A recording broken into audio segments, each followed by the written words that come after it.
마태복음 14장 25절부터 33절 말씀, 신약성경 24페이지입니다. 저와 여러분이 한 절씩, 마지막 절은 함께 봉독하도록 하겠습니다. 봉독하겠습니다. 밤 사경에 예수께서 바다 위에 걸어서 제자들에게 오시니 제자들이 그가 바다 위로 걸어오심을 보고 놀라 유령이라 하며 무서워하여 소리 지르거늘 예수께서 즉시 이르시되 안심하라, 나니 두려워하지 말라. 베드로가 대답하여 이르되 주여, 만일 주님이시거든 나를 명하사 물 위로 오라 하소서 하니 오라 하시니 베드로가 배에서 내려 물 위로 걸어서 예수께로 가되 바람을 보고 무서워 빠져가는지라 소리 질러 이르되 주여, 나를 구원하소서 하니 예수께서 즉시 손을 내밀어 그를 붙잡으시며 이르시되 믿음이 작은 자여 왜 의심하였느냐 하시고 배에 함께 오르매 바람이 그치는지라. 배에 있는 사람들이 함께 예수께 절하며 이르되 진실로 하나님의 아들이로소이다 하더라. 아멘. 담임 목사님 나오셔서 말씀 전하실 때 함께 도전받고 은혜 받는 시간 되기를 원합니다.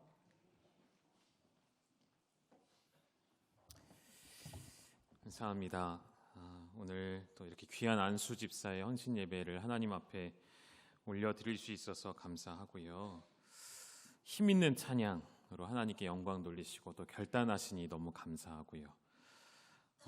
근데 아까 영상도 잘 만들어 주셔서 우리 안수 집사님들이 교회 곳곳에 이런 표현 쓰면 좋을 것 같아요. 이번에 아마 영상 만드신 취지가 안수 집사님들이 곳곳에서 교회를 섬기시는 모습을 담으신 것 같거든요.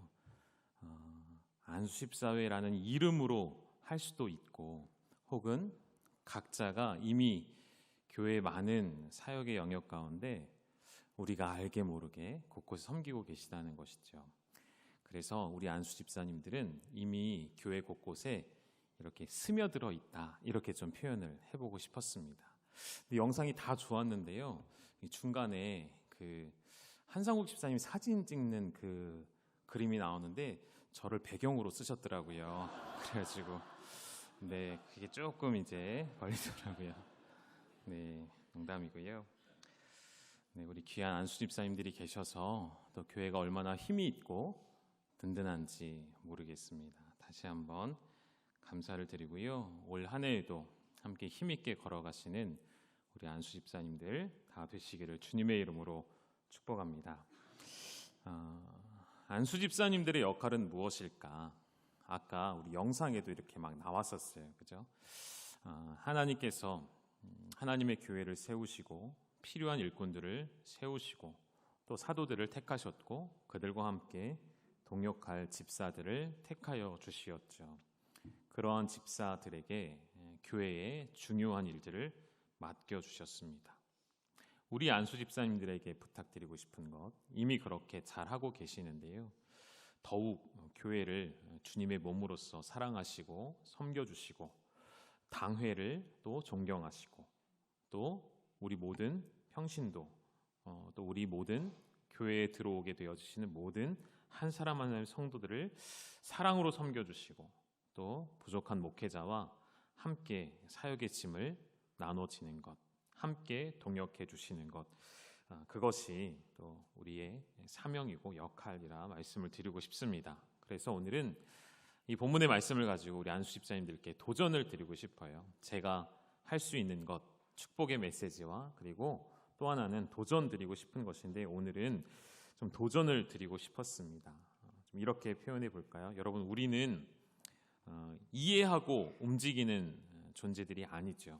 무언가 이해되어질 때에만 움직이는 사람들이 아니라, 우리 안수 집사님들을 예로 들어 믿음의 군사들이라 표현한다면, 믿음의 군사들은 이해될 때 움직이는 것이 아니라 명령이 내려오면 움직이는 존재이죠. 그것이 바로 주님의 명령, 주님이 말씀하시면 우리가 나아가리라 라는 신앙, 순종하는 믿음인 것이죠.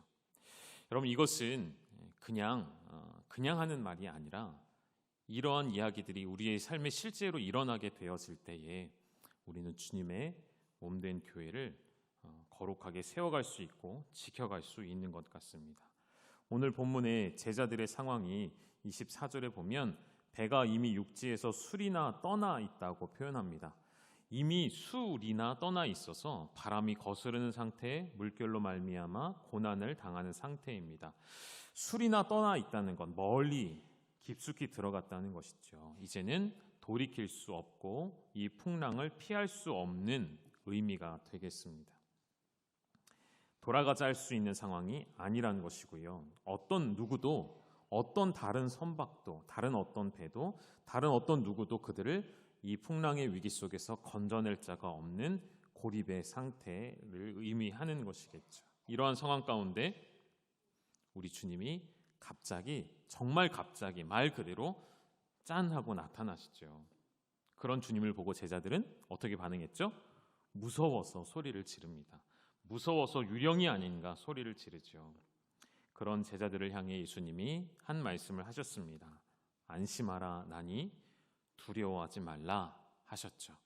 안심하라 나니 두려워하지 말라. 그들을 도우려고 오신 주님을 보고 오히려 무서워하는 제자들을 향하여서 안심하라 그들의 마음에 평안을 전해주십니다. 종종 아주 가끔 그런 이야기를 듣습니다. 교회를 나오면서부터 집안에 화가 임하였다. 예수를 믿고 오히려 집에 어려운 일이 더 많이 생기더라. 교회에 나오니 귀신들이 가만히 두지 않는 것 같더라. 이런 이야기 여러분 주변 이웃들에게 많이 들어보지 않으셨습니까? 그것은 진리가 아니죠.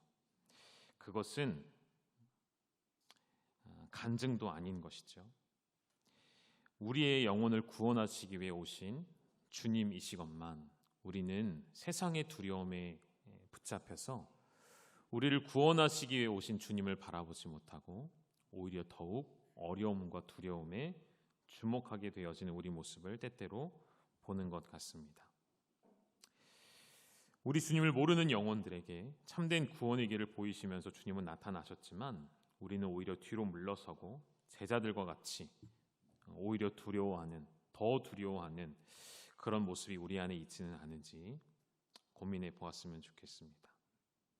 고난 가운데 제자들이 두려워했던 주님의 모습은 두려움이 아닌 제자들에게 평안을 주시는 다가오심이었던 것이죠. 예수님은 제자들의 삶 가운데 단 한 번도 그들에게 짐이 되지 않으셨죠. 예수님 마찬가지로 우리 인생에게 찾아오심으로 말미암아 우리에게 고난을 씌워주시고 어려운 무거운 짐을 짊어주시려는 것이 아니라 오히려 우리에게 힘과 소망과 평안을 가져다 주시려 찾아오셨다는 것이죠. 혹 오늘 여전히 두려움에 휩싸여 있는 우리 사랑하는 지체들 중에 이 자리에 계신 분들이 계시다면 주님의 음성, 우리 예수님의 그 폭풍 가운데 세미한 음성을 들으시기를 축원합니다. 마치 우리 주님 이렇게 말씀하시는 것처럼요. 승재야 안심해라 내가 왔다 하시는 것처럼 한번 따라해 보실까요? 승재야 안심해라. 자기 이름 넣으라는 겁니다. 자기 이름. 또 승재 하시는 분은 뭐예요? 안수 집사님 여기서 그러신 것 같은데? 네. 다시요. 본인 이름 넣으시라고요. 승재야 안심해라. 내가 왔다. 우리 주님 여러분 가운데 오늘도 그렇게 말씀하고 계신 줄 믿습니다. 이러한 예수님 말씀 앞에 베드로가 반응을 보입니다. 액션을 취한 것이죠. 28절에 보면 주님 만일 당신이 주님이 맞으시다면 나를 물 위로 오라고 명하여 주십시오 라고 요청을 합니다. 여러분 이것은 베드로가 믿음이 없어서 당신이 주님인지 아닌지 내가 테스트하겠습니다가 아니에요. 이것은 베드로의 믿음의 고백입니다. 나는 당신이 주님이신 것을 믿습니다 라는 고백이에요. 그래서 나로 하여금 물 위를 걷게 하소서라는 믿음의 고백인 것이죠. 나로 하여금 오늘 설교의 제목 Out of the boat죠. 배 밖으로 나오게 하소서라는 베드로의 믿음의 고백인 것이죠. 주님의 능력에 대한 온전한 신뢰를 나타내는 베드로의 믿음이죠. 여러분이 생각하는 베드로는 어떤 사람인가요? 예수님을 배반한 사람, 성격은 급하고 말은 내뱉지만 실천하지 못하는 그런 사람이라고 혹 생각하시나요? 저는 그렇게 생각하지 않고요. 베드로만큼 본질적인 믿음을 가진 사람은 잘 없다라고 생각이 되어집니다. 임기응변으로 예수님께 믿음을 고한 것이 아닌 것 같아요. 그가 평소 가지고 있었던 것, 여러분 믿음의 확신이라는 것, 평소에 가지고 있는 믿음의 확신이 위기의 순간에 빛을 발하는 것처럼요. 오늘 우리가 가지고 있는 믿음은 위기의 순간에 진가를 나타낼 것입니다. 오늘 여러분은 어떤 믿음을 가지고 계신지 생각해 보셨으면 좋겠어요. 평소 베드로는 그가 가지고 있던 예수님에 대한 생각과 믿음과 확신으로부터 그 입술의 고백이 나오게 됐다는 것이죠. 다시 좀 처음으로 돌아가 볼까요? 여러분, 우리의 믿음, 하나님 우리에게 주신 그 믿음이 우리에게 능력이 되어서 나타나게 되는 때는 주님은 명령하시고 나는 순종한다라는 아주 단순한 명제가 우리 삶에 이루어질 때라는 것이죠.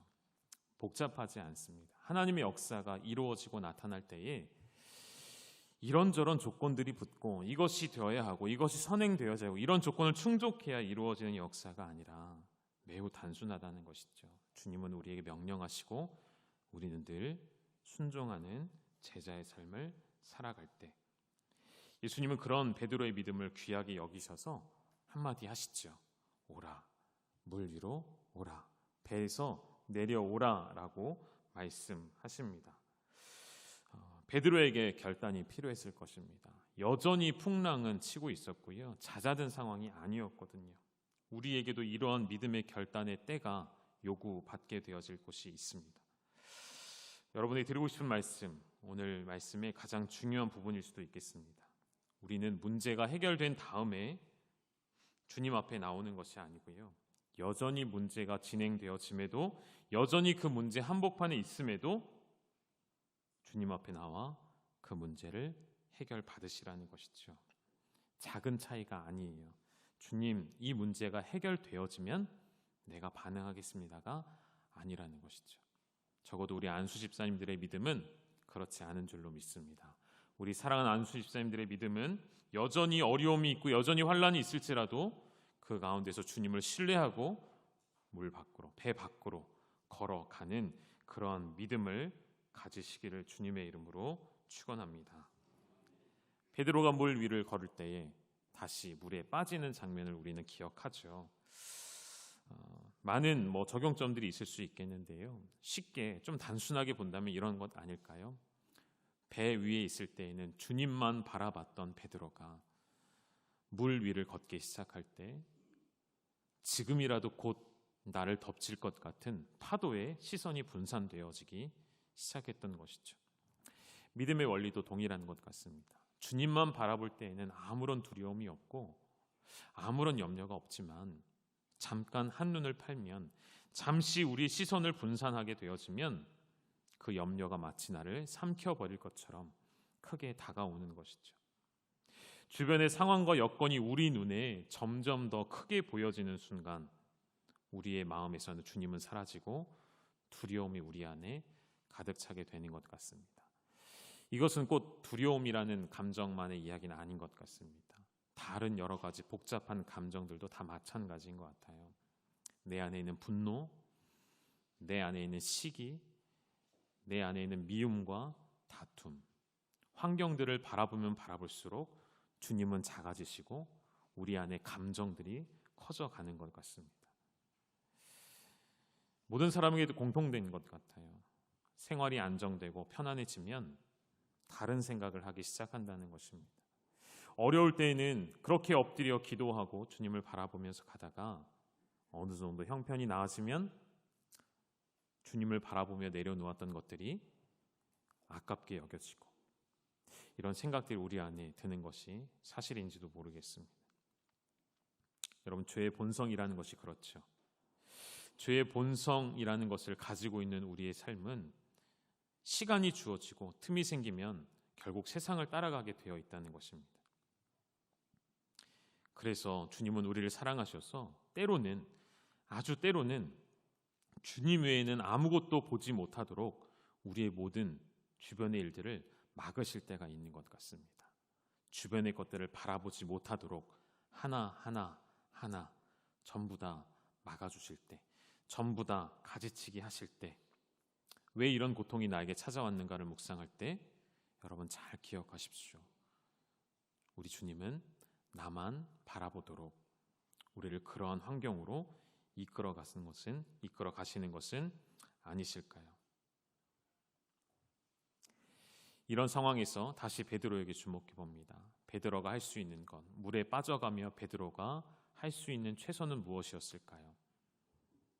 자신의 수영의 실력으로 그 위기를 벗어나는 것이었을까요? 아니요. 베드로가 한 것은 딱 한 가지였습니다. 무엇이었죠? 주님을 향해 소리치는 것이었습니다.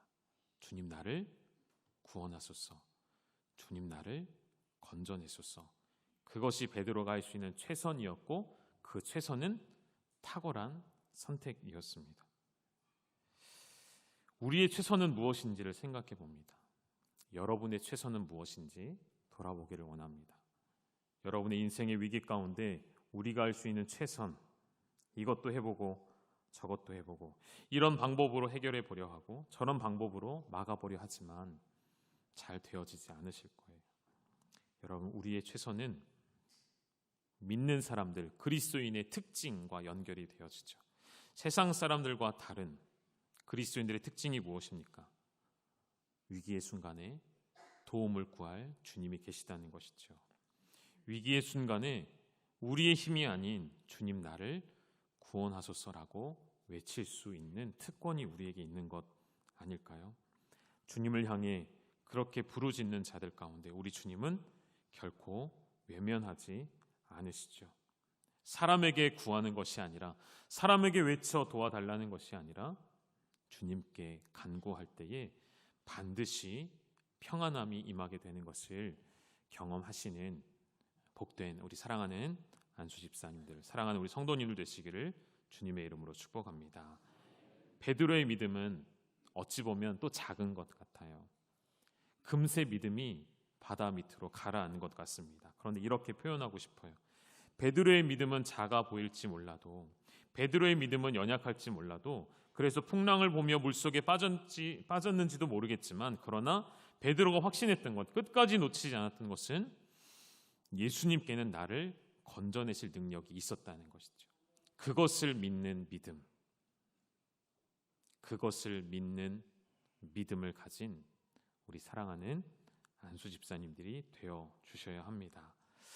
제자들은 결국 예수님의 능력과 실체를 위기 속에서 발견하게 되어집니다. 결국 바다를 다스리시고 풍랑을 다스리시고 배에 오르신 예수님을 보고 제자들은 이제 누가 시키지 않아도 다 어떻게 했을까요? 엎드려 주님을 경배합니다. 비로소 그가 진실한 하나님의 아들이신 것을 알게 된 것이죠. 풍랑 가운데 예수님의 제자들은 예수님이 메시아라는 사실을 이제야 확실히 인정하게 되어지는 것입니다. 목숨까지도 잃을 수 있는 극한 환경 속에서 예수님의 생명을 보게 된 것이죠. 여러분, 우리에게 다가오는 고난과 위기와 아픔은 우리 주님이 누구이신지를 더욱 명확하게 드러내는 하나님의 도구이심을 기억하십시오. 어려움을 당하면서도 끝까지 주님께 도움을 요청하지 않는다면 그럼 그것은 그 사람이 강해서가 아니에요. 강인한 게 아니라 마음이 강팍한 것이겠죠. 마음이 강팍한 사람은 주님을 받아들일 수가 없습니다. 주님이 들어올 공간과 틈을 내어주지 않죠. 다 내가 할 수 있다라고 생각하죠. 그러나 반대로 어려울 때에 주님께 도움을 요청하는 것은 그것이야말로 은혜라고 말씀드리고 싶어요. 사랑하는 여러분, 주님께 요청하십시오. 주님을 찾으십시오. 주님을 구하십시오. 그때 우리 주님은 저와 여러분을 긍휼히 여기실 줄로 믿습니다. 우리 사랑하는 그리고 존경하는 우리 귀한 안수 집사님들, 우리 교회에는 늘 우리 회장님과도 몇 번 말씀 나눴지만 전도회가 없습니다. 그렇죠? 다른 교회들처럼 여러 개의 전도회가 없어요. 우리 교회에는 자치기관이 딱 2개가 있죠. 안수집사회와 권사회, 2 조직만 있습니다. 그래서 사실은 안수집사회의 역할과 권사의 역할이 무엇인지 우리는 끊임없이 탐구해야 하고요. 끊임없이 우리의 위치를 스스로 찾아가야 합니다.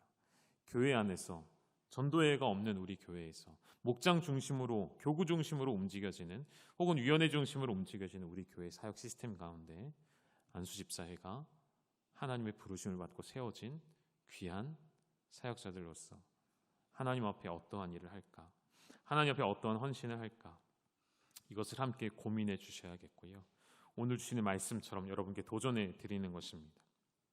우리가 할 수 있는 가장 최선의 일이 주님을 부르짖는 것이기 때문에 항상 주님을 부르짖는 자리에 계셔 주시기를, 위기의 순간에 주님을 찾으며 그 위기를 극복해내는 믿음의 본이 되는 삶을 살아내 주시는 우리 귀한 안수집사님들 되어주시고, 또 그런 안수집사님들을 바라보시는 우리 성도님들, 또 믿음의 선배 되신 우리 장로님들, 이들을 위해 기도해 주시고, 이들을 위해 중보해 주시고, 이들이 교회의 중직의 역할을 능히 감당할 수 있도록 마음껏 힘을 실어드리며 함께 동역하는 은혜가 넘치는 우리 교회, 우리 사랑하는 안수집사님들 다 되시기를 주님의 이름으로 축원드립니다.